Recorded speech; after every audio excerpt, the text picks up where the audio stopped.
Hai guys, terima kasih sudah mampir. Jika kalian suka silahkan like dan subscribe. Jika tidak suka silahkan skip video ini. Di sini saya akan menjelaskan erotomania. Apa itu erotomania syndrome? Erotomania syndrome artinya adalah gangguan psikologis langka yang menyebabkan penderitanya percaya bahwa seseorang sangat mencintai dirinya, padahal nyatanya tidak. Penyakit mental yang langka ini juga punya sebutan lain, yakni Declerc-Rombault syndrome. Orang yang memiliki jenis gangguan ini biasanya memiliki ciri khas tersendiri.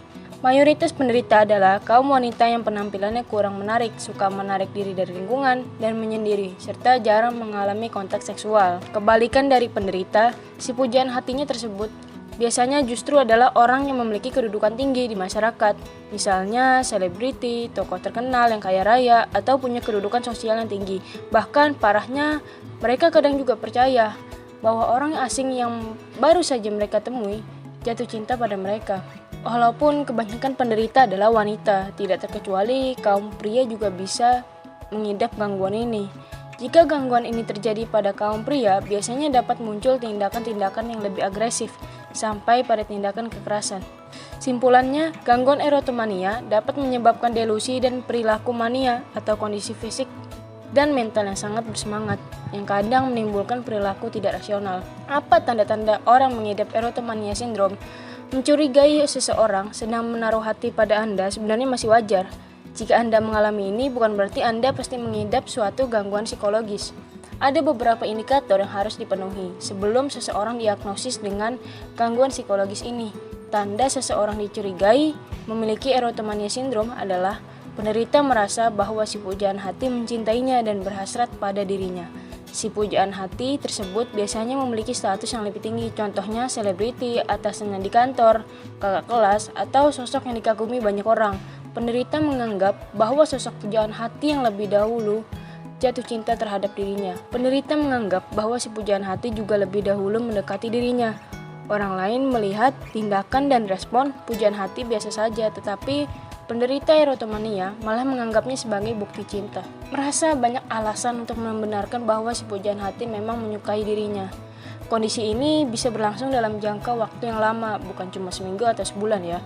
Namun bisa juga waktunya sangat singkat, tapi gejalanya ekstrim. Misalnya sampai menguntit atau stalking, berbohong, memanipulasi, dan melakukan tindak kekerasan. Jika orang yang dianggap mencintainya adalah selebriti, maka ia akan terus-menerus mencari informasi lewat internet, mengirimi surat atau hadiah. Hal ini membuat penderita erotomania kehilangan minat pada aktivitas lain. Erotomania syndrome juga bisa ditandai dengan gejala fisik yang mirip dengan tanda gangguan bipolar, skizofrenia, dan gangguan skizoafektif.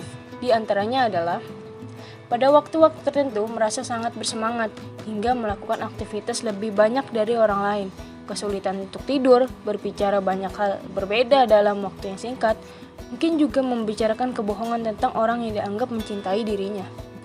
Gejala fisik ini biasanya muncul secara mendadak dan berlangsung dalam waktu singkat.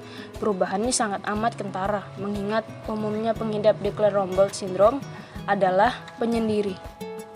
Apa penyebab dari erotomania syndrome? Penyebab gangguan erotomania tidak diketahui secara pasti. Akan tetapi, studi mengamati berbagai kasus yang pernah terjadi.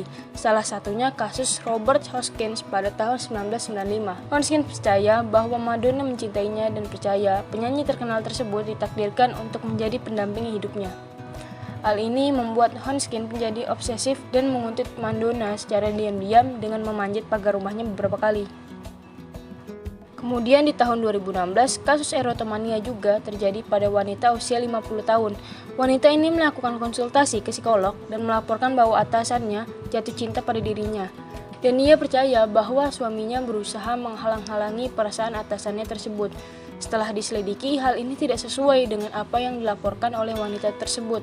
Pada kebanyakan kasus, erotomania sering dikaitkan dengan gangguan bipolar, yakni gangguan mental yang menyebabkan seseorang mengalami perubahan suasana hati yang ekstrim. Penderitanya akan mengalami episode hipomania, depresi, dan mania. Penyakit mental lain yang mungkin dimiliki pengidap erotomania syndrome adalah gangguan kecemasan, kecanduan obat, atau alkoholisme, gangguan makan seperti bulimia atau anoreksia, serta ADHD. Lantas, apa pengobatan untuk erotomania syndrome? Declerc-Rombault syndrome dapat menyebabkan seseorang berperilaku kompulsif, dan agresif. Dalam beberapa kasus, perilaku tersebut menyebabkan penderitanya berurusan dengan aparat hukum karena menguntit atau melakukan pelecehan. Bahkan bisa juga melukai atau menyebabkan kematian pada dirinya sendiri maupun orang lain. Agar dampak buruk dari gangguan psikologis ini bisa dihindari, pengidapnya perlu mendapatkan pengobatan. Perawatan akan disesuaikan dengan gejala apa saja yang dialami. Umumnya, perawatan difokuskan untuk mengatasi gejala delusi dan psikosis. Dokter ahli kejiwaan mungkin akan bekerja sama dengan psikolog, psikiater, maupun terapis dalam merawat pasien. Obat yang paling sering diresepkan dan cukup ampuh menekan gejala adalah obat antipsikotik klasik seperti Pimozid. Jika kurang efektif, obat lain mungkin akan diresepkan sebagai pengganti seperti olanzapine, risperidon, dan clozapine. Penggunaan obat ini biasanya perlu dikombinasikan dengan psikoterapi seperti terapi perilaku dan kognitif dan konseling rutin. Jika erotomania sindrom terjadi bersamaan dengan gangguan mental lain, pasien mungkin perlu mengikuti perawatan kombinasi. Terima kasih sudah menonton. Maaf jika ada salah kata. Sampai jumpa di video selanjutnya. Terima kasih.